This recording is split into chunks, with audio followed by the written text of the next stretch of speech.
Hello and welcome to Africa Live, where we bring you African and global news from all perspectives. I'm Famida Miller. It's 8 p.m. here in Nairobi, Kenya, 1 p.m. in Washington, D.C. and 1 a.m. in Beijing. Now, also coming up in the next hour. The world's first ethically sourced smartphone has been unveiled in London. We tell you why it matters to African countries. And concerns over ticketing challenges as preparations for Chan 2014 commence. Egyptian security forces have stormed a town near Cairo suspected of harboring militants. One police officer was killed in gun battles and 9 more injured. 48 people have been arrested. The raid comes as more security fears in the capital after suspected bombs were found on the metro railway. CCTV's Adil Marouhi reports. Security forces say they were targeting, quote, criminal and terrorist hotbeds. Kardassa has been a source of trouble for authorities for weeks. 11 police officers were killed at Kardassa police station last month, and many here are supporters of ousted President Mohamed Morsi. Among those arrested on Thursday were 3 people allegedly involved in the police station attack. It's the second raid on a town alleged to shelter militants in recent days. Analysts say it won't be the last. Kardassa is not the only place that reached a level of complete absence of security. Now that it's relatively ending its mission in Sinai, and after the intensity of the Muslim Brotherhood's protests are reduced, security forces now have the chance to work on these challenging security spots. But the challenge is getting bigger. Security forces also had to temporarily shut down Egypt's underground railway network as 2 suspected bombs had been left on the tracks. Both were defused, but analysts fear a bigger attack is looming. Kardassa's attack was for criminal purposes, but the underground and assassination attempt on the interior minister and many others were all political. That could develop to terrorist attacks, and we expect bigger terrorist plots on the short trains in one of the major cities, if not Cairo, targeting civilians. All indications point to that. Islamist militants have intensified their attacks in Sinai since Morsi's ousting. The army has launched a major offensive against them, but explosives and car bombs have now started to appear in Cairo. Kardassa was categorized as a criminal operation, but the bombs in Cairo's underground is a warning to Egyptians that their capital is now a prime target. Adil Marouhi, CCTV, Cairo. Now, for the latest from Egypt, we're joined by CCTV's Adil Marouhi, who is live in Cairo. Adil, we understand that armed personnel stormed Kardassa city in the outskirts of Cairo to clear terrorist elements. Is that operation now over? It seems that it is over now. So far, security forces are still present on the ground. They're trying to make sure that they have held in custody or arrested everyone involved in previous attacks on the police station and whoever else is wanted by justice. So it has been calm for quite hours, but the operation, or at least security forces, will remain until tomorrow to make sure that they have a strong hold over the security there. That's the latest reports around the element, and there haven't been any further announcement on what will be the next location to be stormed by the police forces. Now, Adil, we saw quite dramatic scenes. We saw an exchange of gunfire between police and gunmen in that area. What are the latest casualty figures that you have? Well, basically there have been 1 police officer dead. He's a high-ranking officer. He's the deputy security manager of Giza Governorate. So basically he's the second man responsible for security in the entire Giza Governorship. Part of Greater Cairo, of course. And there were 9 other injured. 6 of them were slightly injured and they were hospitalized and went back home. 3 of them remain in police hospitals for critical injuries. There hasn't been any casualties reported from the militants' side. No death reports and no injuries have been officially stated until this moment. Now, Adil, looking at the package you filed earlier, there was talk of perhaps more terrorist threats that are expected. Surely that's concerning for people in and around Cairo. Well, it is. Human rights organizations have been questioning the use of force by the security forces, whether it's the armed forces in Sinai or the Interior Ministry or police troops here in the cities dealing with the cells that they describe as terrorist cells, and I quote them here. But the Defense Ministry, from its side, it says if they use excessive force, they would end terrorism in Sinai in 24 hours. That was a direct quote by the spokesman, Colonel Muhammad Ali, in the last press conference he held this week. On the other hand, security forces say that they're trying to maintain the calmest approach from their side. They're trying to make the casualties mainly from their side rather than from civilians to avoid such criticism.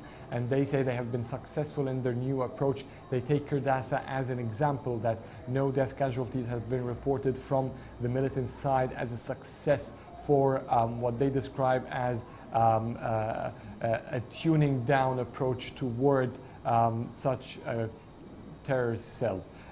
This is basically the main concerns, but still there are quite fierce concerns against the police forces, particularly because of storming the pro-Morsi camps earlier in July, where it happened.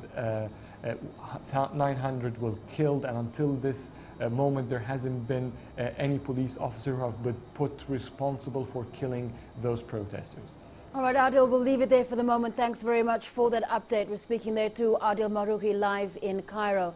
Now, let's move to South Africa, where investigations into the Marikana mine shooting in August last year, which killed 34 miners, have revealed discrepancies in the police's account of events. The police say they acted in self-defense just days after 2 officers were killed by protesters. However, 10 days after gaining access to police computer hard drives and previously unseen police documents, the Commission says police falsified or withheld documents and gave false accounts of events. The hearing's been adjourned until Wednesday to allow the Commission to scroll through thousands of pages of documents and seek additional information. The government's been criticized for its handling of the crisis, with not a single police person arrested over the shootings. Well, Africa Live takes a quick break. When we come back, daring to dream, Mali's new president takes office with a pledge to bring peace and end to graft.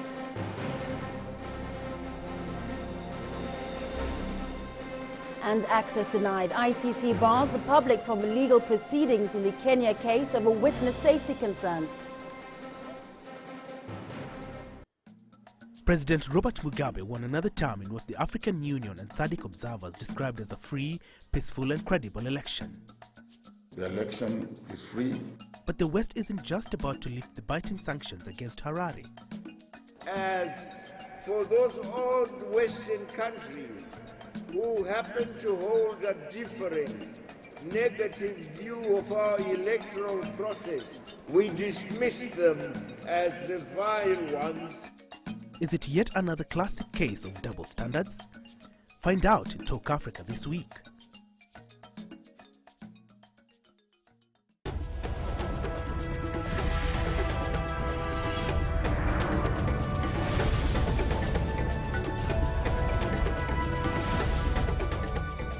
Welcome back to Africa Live. Now, Mali's new president, Ibrahim Boubacar Keita, has pledged to stamp out corruption and bring peace to the turbulent north as he was sworn in Thursday.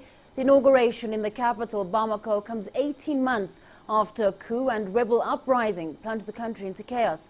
Clementine Logan has more. After last month's runoff vote, Mali now has a new president. En toute fidélité, I swear in front of God and the Malian people to preserve the Republic and fulfill my responsibilities in the best interests of the people, preserve democratic values, guarantee national unity, our country's independence and the integrity of our national territory. Addressing the packed auditorium, Mali's new president pledged to unite a fractured country. Action appropriée. National reconciliation is our most pressing priority. From tomorrow, we will take appropriate steps to bring lasting peace to break this cycle of rebellions in the north. Dans le nord de notre pays. Tuareg separatists have been demanding greater autonomy from the southern capital Bamako since independence from France in 1960. In the wake of a coup last year, they, along with Islamist insurgents, seized the northern half of the country. After a successful French-led intervention, Keita now faces the daunting task of reviving Mali's economy.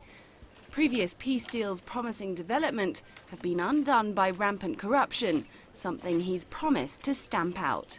Je mettrai fin à l'impunité. I will bring an end to impunity and bribes, which are at the source of all corruption in judicial and state institutions.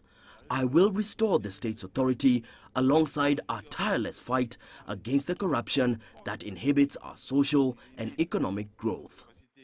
Keita's work will be made easier by the $4.28 billion in reconstruction aid pledged in May. Analysts are now calling on him to use the mandate from his landslide victory in August's election to appoint a cabinet of capable technocrats rather than political allies. Clementine Logan, CCTV. Meanwhile, French President François Hollande, who attended the inauguration in Bamako, held talks with African leaders in Mali on the declining security situation in the Central African Republic.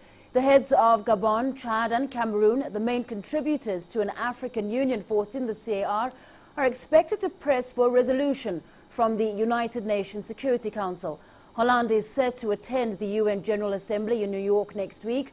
Now, the Seleka rebel alliance seized power in March after ousting President François Bozizé. The Seleka coalition, led by President Michel Djodotia, has since been accused of rights violations against the civilian population. In a bid to restore order, Djodotia last week ordered the disbandment of Seleka and the disarming of its members. France, a former colonial power, currently has around 450 troops stationed at the airport in the capital, Bangui. Well, let's get more on that story from our correspondent Stephen Fee. He's in New York, and Joab Toka, who is at the American Graduate School in Paris. Let's begin with you, Mr. Toka. Welcome to Africa Live. Now, French President François Hollande had previously dismissed pleas for intervention in the CAR. Now he's looking for a resolution from the United Nations Security Council. What's behind this apparent change of heart? Well, change of heart in diplomacy and international affairs is a very relative kind of term. But in order to come back to the situation in the last winter and compare it to the situation right now, it doesn't seem, through French analysis, to be the same situation. What was at stake about 7 months ago was try and preserve the regime of President Bozizé, who was threatened in the center, in Bangui. And this is what the French more or less refused to do, because that was the new line of the new president, relatively recently elected, François Hollande, who declared very clearly that that's the end of the famous France-Afrique, the famous French policy in Africa, which saw all kind of alliances and disalliances in which French forces themselves would be used in order to reinforce the position of different rivals in different African countries. This is not the situation right now in Bangui. As a matter of fact, as we understand here in Paris, the situation in Bangui is relatively stable.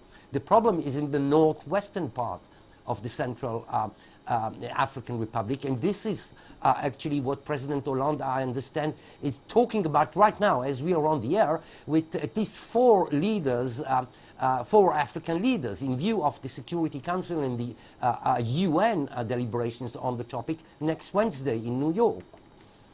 Now, let's move on to Stephen. Looking at what plans they are, the moves towards seeking this UN resolution, it comes in the wake of some strong allegations against the Seleka coalition. We're looking at abuses of human rights, including murder, looting, attacks on civilians. So what's the reaction from the UN? Well, so far there hasn't been a firm reaction to this latest report from Human Rights Watch, which, as you know, is a human rights advocacy group based here in New York City. They've just published a report based on field research in CAR outlining lootings, murders, and rapes. They've called this the forgotten crisis that's unknown outside of the region and, of course, outside of France. Now, of course, as you just mentioned, Francois Hollande calling for more action from the United Nations. Of course, the UN was just briefed by the head of the UN's Peace Building Office in CAR just last month, along with the UN's top humanitarian official, Valerie Amos. They updated members on the ongoing security situation and humanitarian and human rights violations in the country. At this time, it doesn't seem the UN Security Council is prepared to move much beyond a press statement that they put out just after that meeting, where they said they were concerned about humanitarian rights violations and said those who were responsible must be held accountable. They said all of their options are certainly on the table, but they didn't specify exactly what those options are just yet. Right now, while Stephen has indicated there hasn't been a firm commitment or reaction from the UN, Mr. Toka, what might a possible UN-backed intervention look like? Well, it depends to a certain extent to what is being discussed about right now, probably in Bamako, between President Hollande and the leaders of Chad, of Cameroon, of Congo-Brazzaville and others, and to the continuation, the follow-up of these contacts next week in New York. But I'll just remind us all that apparently there are about 1,000 peacekeepers right now on the soil of the Central African Republic. That's not enough, and that hasn't been enough for some time now. The basic plans used to be and seems to remain around the figure of 3,500 soldiers, and the basic idea was that these would operate under the auspices of the African Union. Now, with a UN umbrella, could that enforce both the structural, logistical, and political, in terms of political legitimacy? This is the question to be seen, and the way the deliberations between the Europeans and the Africans will come out tonight all the way through to next week. All right, I just want to wrap up with one last question to Stephen. You do say that you're waiting for some sort of statement from the UN, but what are the likely or possible forms of action that might be taken if indeed anything is done? Well, as your guest just mentioned, on the Security Council front, there is the ability to enhance and defend the African Union force and a buildup of an African Union force. But of course, the UN has a lot of other mechanisms that can operate outside of the Security Council. For example, the UN High Commission for Human Rights has been asked to make an investigation on violations of human rights standards in CAR. And there's also, of course, the potential to refer possible perpetrators to the International Criminal Court. Of course, the UN Security Council does have the prerogative to do so. All right, thank you very much, gentlemen, for your time. We're speaking there to Stephen Fee in New York, as well as Mr. Joav Toka from the American Graduate School in Paris. Now, villagers from several areas in the Oham region in the Central African Republic have been fleeing recent deadly violence. Since the ousting of former President Francois Bozize, Seleka's ex-rebels have been blamed for much of the chaos. Several villages have now formed self-defense units. Deserted streets and burnt roofs of destroyed neighborhoods are a stark reminder of the violence that has recently unfolded in this Central African town. Residents have fled in different directions following the increasingly sectarian conflict between the area's Christian majority and fighters from the former Seleka rebel alliance, who are largely drawn from the country's Muslim minority. But Christian vigilante groups are springing up, bent on defending their villages from further atrocities. I'm just a child, but my parents and brothers were killed by the Seleka. I want to die fighting. That way, I will have my revenge. With Christians, we live in peace, but anti-Balaka came out of nowhere and started to attack the Muslims, which is why Seleka's people from Korompoko came to pick us up and took us back to where we sleep in a school in Bosangoa. I lost my husband and all my belongings. Bosangoa is situated in the heartland of supporters of former President Francois Bozize, a Christian, and current President Michel Jotodia, who is the first Muslim to hold the position. 6 months after the coup, the picture remains bleak, with the reports of widespread rape, weapons proliferation on the rise, and Jotodia declared he was disbanding the rebel alliance that brought him to power last Friday. But residents in Bosangwa say fighters remained active. We suffer in our own land, and being man, we cannot tolerate it. That's why we fight. We fight against Seleka's men. Right now, we are fighting, and we want the last president back. The humanitarian situation is also getting increasingly dire. A number of NGO workers trying to improve conditions are also being targeted. When we went to look for victims, Seleka's men threatened us, which is why we had not had the opportunity to go on the ground. It is thanks to the arrival of FOMAC in the city that we worked more peacefully. At least 100 people have lost their lives in recent clashes. This escalation of violence poses new problems or threaten to further destabilize the country. Robert Soy, CCTV. The first witness against Kenya's Deputy President William Ruto and radio journalist Joshua Arap Sang will now testify in closed sessions. The three judges hearing the case made the ruling Thursday, citing security threats on the witness and attempts to unmask her identity. Despite her face being blurred and her voice distorted when she took to the stand Tuesday, blogs and social networks in Kenya were awash with comments and photos of a woman alleged to be the said witness. Presiding Judge Chile Ebowe Oseju had earlier warned against exposing the identities of the witnesses, saying culprits will be prosecuted. Meanwhile, Reuters news agency reports that the African Union will hold a special Heads of State summit on October 13th for African leaders to deliberate on their continued relationship with the ICC. Saif al-Islam, son of slain Libyan dictator Muammar Gaddafi, appeared in court on Thursday in Zintan, west of Tripoli. The son of the former Libyan leader is facing charges of harming state security. Proceedings have been postponed until December. The session is separate from proceedings accusing him of murder and other crimes during Libya's 8-month civil war in 2011. Along with Saif al-Islam, 37 other former government officials face similar charges. Now, AfricaLive returns just after this short break. We'll be back with more, including celebrating closer ties, China and South Africa mark 15 years of friendship.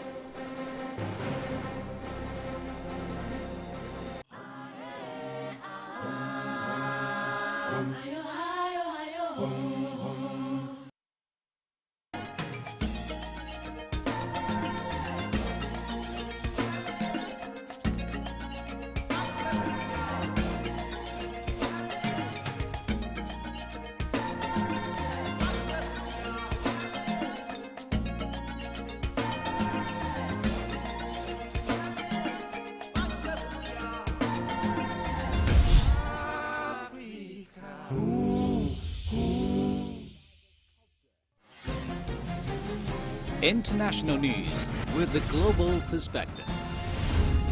World Insight is the only program with analysis from around the world, with lively discussions and feature reports. Tuning each week for World Insight, only on CCTV News.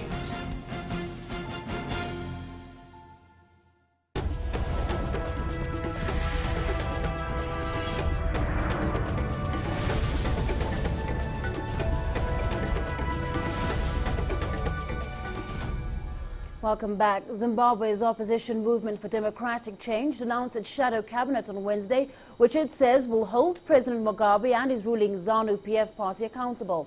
All the 25 members are elected MPs, among them several former ministers in the coalition government, including former Finance Minister Tendai Biti. The party, however, insists it will continue to lobby regional bloc SADC, the African Union and the international community to push for a democratic transition in the country. South Africa and the People's Republic of China have recommitted themselves to deepening their diplomatic ties, which were first established back in 1998. The two countries have marked their 15 years of friendship at an ambassadorial forum in the South African capital, Pretoria. CCTV's Renee Delcom reports. The Chinese ambassador to South Africa said the China-South Africa relationship had become one of the best examples of cooperation between developing countries. He said the two countries had been strengthened by their unity. China has been South Africa's largest trading partner in the past few years, and South Africa is China's biggest trading partner on the African continent. The two developing countries have described the speed at which their relationship has grown in the past 15 years as amazing. Take economic relations and trade as an example. Our bilateral trade volume was only about $1.5 billion when the diplomatic relationship was first established. But in 2012, the figure reached almost $60 billion, which means an increase of about 40 times in the past 15 years. South Africa's Deputy Minister of International Relations said China, as a global economic powerhouse, had helped insulate South Africa from the effects of the worldwide financial crisis. If it was not for the South Africa-Chinese partnership, then we as South Africa could have had a more difficult situation on the world economic situation, because our traditional partners in terms of Europe has had severe negative impact on economy. And therefore, over the next 15 to 20 years, we will continue strengthen the relation between us, but in the image of Africa, but also in the image of international peace, development and solidarity. No matter how international situation changes, China and South Africa should always remain good friends, good brothers, and good partners. Both China and South Africa expressed the wish that the trust and solidarity they had built would be continued by future generations. Renee Dalcom, CCTV, Pretoria. Nigeria is preparing to launch 2 more satellites. This is part of a space program stretching back 10 years. Some have questioned why Nigeria has its eyes on the sky when there's so many pressing priorities on the ground. Well, one of Nigeria's space pioneers has been telling his side of the story. Clementine Logan has more. Some of the brightest minds in Nigeria, here to celebrate the country's space program, and a man who helped get it off the ground. Professor Turner Timinipre Isun was Science and Technology Minister when former President Olusegun Obasanjo decided Nigeria should finally join the space race. Now he's put his experience on paper in a book called Why Run Before Learning to Walk. His message: Nigerians don't need to master all science and technology before going straight to the cutting edge. We have 3 satellites now. The 2 remote sensing satellites, okay, they are working well. The communication satellites is working well. So all our 3 satellites are healthy, they are working well, and they are providing services. Isun says the millions Nigeria has spent in space have been well worth it. Whether we have a satellite or not, we are spending our money on providing and buying those services from abroad. Yes, precisely. So I think that the issue of cost is not fair because we're already spending money. So why not do your own and provide the services? The satellites have helped monitor food production and environmental changes, even swarms of locusts. They've also helped provide data on natural disasters, like the Indian Ocean tsunami of 2004 and Hurricane Katrina the following year. The 2 new satellites will provide further support for NigComSat-1R, which provides broadcast and internet services in Nigeria, partnered with China's Great Wall Company. Professor Isun says technology will be a key factor in developing Nigeria and, importantly, in generating new jobs. Clementine Logan, CCTV. Let's now go to Penina for the latest business news.